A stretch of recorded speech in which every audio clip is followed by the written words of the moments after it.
കേരളത്തിൽ അതിതീവ്ര മഴയ്ക്ക് സാധ്യതയുള്ളതിനാൽ കേന്ദ്ര കാലാവസ്ഥാ വകുപ്പ് റെഡ് അലേർട്ട് പ്രഖ്യാപിച്ചിരിക്കുന്നു. പത്തനംതിട്ട, കോട്ടയം, ഇടുക്കി ജില്ലകളിലാണ് റെഡ് അലേർട്ട് പ്രഖ്യാപിച്ചിരിക്കുന്നത്. അടുത്ത 3 ദിവസം കൊച്ചി, തിരുവനന്തപുരം സിറ്റി ഭാഗങ്ങളിലും ആലപ്പുഴ, കോട്ടയം, പത്തനംതിട്ട ജില്ലകളുടെ ഒട്ടുമിക്ക ഭാഗങ്ങളിലും പ്രളയ സാധ്യത ഉണ്ട്.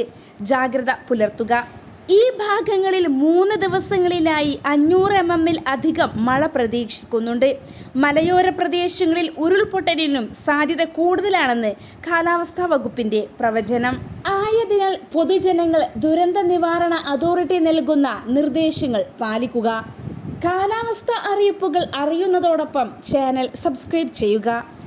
നാളെ മുതൽ മെയ് 21 വരെ കേരളത്തിൽ അതിതീവ്ര മഴയ്ക്ക് സാധ്യതയുണ്ടെന്ന് കേന്ദ്ര കാലാവസ്ഥാ വകുപ്പ്.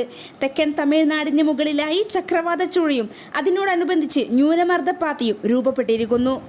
ഇതിന്റെ ഫലമായി കേരളത്തിൽ ഇടിമിന്നലോട് കൂടിയ മഴ ലഭിക്കുമെന്നാണ് പ്രവചനം. 21-ന് മഴ താൽക്കാലികമായി കുറയും.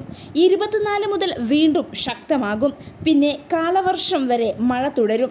കാലവർഷം തുടങ്ങിയാൽ മഴയുടെ സ്വഭാവത്തിൽ മാറ്റം പ്രതീക്ഷിക്കാം. അതേസമയം കനത്ത മഴയിൽ പത്തനംതിട്ട ജില്ലയിൽ നാളെയും മറ്റന്നാളും റെഡ് അലേർട്ട് പ്രഖ്യാപിച്ച സാഹചര്യത്തിൽ യാത്രാ നിരോധനം ഏർപ്പെടുത്തിയിട്ടുണ്ട്.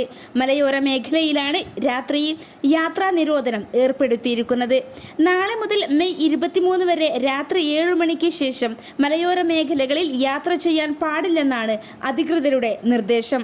പത്തനംതിട്ടയ്ക്ക് പുറമെ കോട്ടയം, ഇടുക്കി ജില്ലകളിലും നാളെയും മറ്റന്നാളും റെഡ് അലേർട്ട് പ്രഖ്യാപിച്ചിട്ടുണ്ട്. ഇന്ന് പത്തനംതിട്ട, ഇടുക്കി, മലപ്പുറം ജില്ലകളിൽ ഓറഞ്ച് അലേർട്ടും നിലനിൽക്കുന്നു.